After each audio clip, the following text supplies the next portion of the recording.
Sindirim sistemi kanserleri deyince de aklımıza ağız içi kanserler, yemek borusu kanserleri, karaciğer kanseri, safra yolu kanseri, pankreas kanserleri ve çoğunlukla da mide ve kalın bağırsak kanserleri aklımıza geliyor. Bu kanserler ölümcül müdür? Maalesef bu kanserler zamanında tespit edilmediği zaman ölümcüldür. Fakat erken teşhis edildikleri zaman kolaylıkla çok basit bir işlemle ortadan kaldırılabilirler. Sindirim sistemi kanserlerinde hiç şikayet olmayabilir.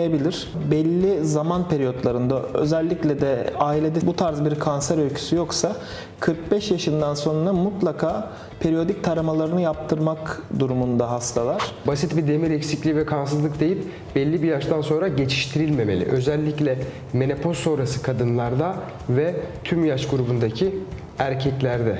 Kesinlikle öyle. Özellikle de kalın bağırsağın sağ tarafındaki tümörler direkt kanamayla kendini belli etmez. Gizli kan dediğimiz dışkıda gizli kanla kendisini belli edebilir. Gerek işlem öncesi hazırlık, gerek işlem esnasında ağrıları olacağına dair kaygıları olabiliyor. Bunlarla ilgili hastalarımıza neler söylemek istersiniz? Hastalar işlem sırasında hiçbir ağrı, sızı duymazlar. Özellikle biyopsi alınırken ağrı duyacaklarını düşünürler. Fakat hiçbir şekilde ağrı, ekstra farklı bir şikayetleri olmaz hastaların. Çok kolaylıkla yapılabilen işlemler.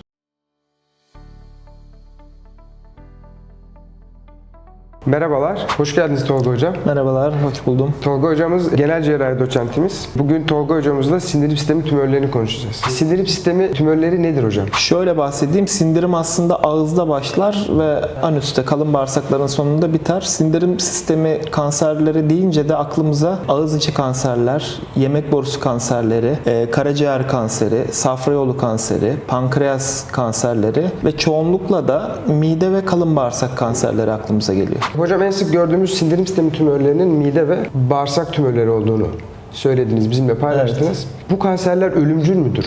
Maalesef bu kanserler zamanında tespit edilmediği zaman ölümcüldür. Özellikle mide kanseri çok hızlı seyreder. Fakat erken teşhis edildikleri zaman kolaylıkla çok basit bir işlemle ortadan kaldırılabilirler. Erken teşhis için hastalarımızın hangi şikayetleri doğrultusunda neler yapmalılar? Öncelikle şunu belirteyim, sindirim sistemi kanserlerinde hiç şikayet olmayabilir. Hiç şikayet olmadan da belli zaman periyotlarında, özellikle de ailede bu tarz bir kanser öyküsü yoksa 45 yaşından sonra mutlaka periyodik taramalarını yaptırmak durumunda hastalar. Bunların periyodik taramalarda da en önemlisi gastroskopi, yani mide içerisine bakmak ve kolonoskopi, bağırsakları incelemek. Sindirim sistemi tümörlerinin erken teşhisinde kullandığımız yöntemleri konuştuk. Hastaların şikayetleri var bir de. Sindirim sisteminde sıklıkla gördüğümüz karın ağrısı, şişkinlik, mide ekşimeleri, mide ağrıları.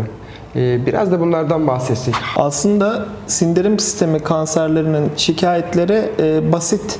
Bir dispeptik yakınmalar dediğimiz, işte göğüste yanma, midede yanma, ağza acı ekşi su gelme gibi şikayetler çoğu hastalıkta da olabilir. Safra kesesi taşında da olabilir, basit bir gastritte de olabilir. Bunların hepsini dikkate almak gerekiyor. Fakat özellikle dışkılama sırasında kan görmek, zor dışkılama ya da dışkı şeklinde değişiklik, mesela kalem gibi dışkılamak, özellikle de kilo kaybı ve kan düşüklüğü, kan tetkiklerinde kan düşüklüğü tespit edilirse bunlar önemli bulgular olabilir. Yani toparlayacak olursak, büyük abdestte kan görülmesi, büyük abdestin kalınlığında incelme ya da keçi pisliği gibi dışkılama ve demir eksikliğine bağlı kansızlık tablolarında mutlak surette sindirim sisteminde herhangi bir tümörün olmadığını ispat etmemiz gerekiyor. Kesinlikle doğru. Öncelikle dışlamamız gereken durum kalın bağırsak ya da midenin içerisinde bir kitle, bir yara olup olmadığı.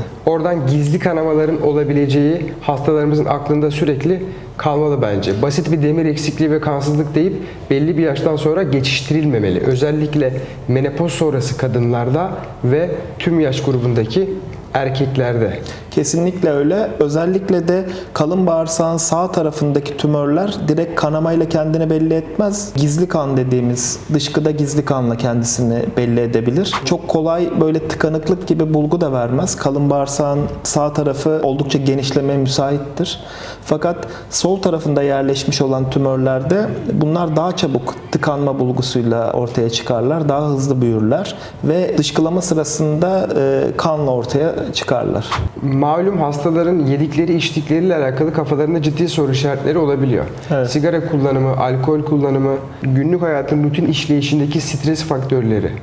Bunlarla ilgili hastalarımıza neler önerirsiniz? Sindirim sistemi kanserleri besinlerle oldukça ilişkili aslında. Özellikle kırmızı et tüketiminin fazla olması kalın bağırsak kanserlerinin artışına neden olabilmekte. Aynı zamanda tütsülenmiş yiyecekler, tütsülenmiş özellikle balık eti ya da kırmızı etler yemek borusu ve mide kanseri görülümünde sıklığa yol açmakta. Füme etler var mesela hocam. Evet.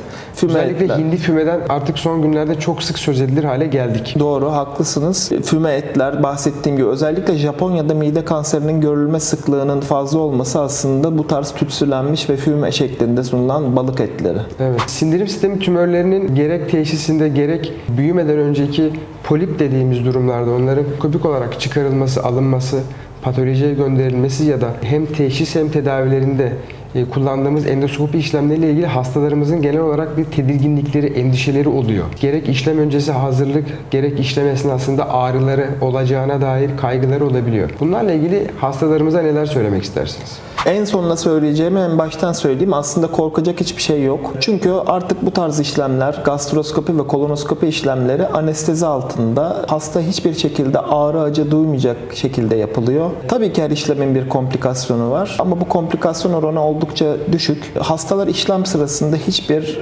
ağrı, sızı duymazlar. Özellikle biyopsi alınırken ağrı duyacaklarını düşünürler. Fakat hiçbir şekilde ağrı, ekstra farklı bir şikayetleri olmaz hastaların. Çok kolaylıkla yapılabilen işlemler. Çok teşekkür ederiz hocam. Ben teşekkür ederim.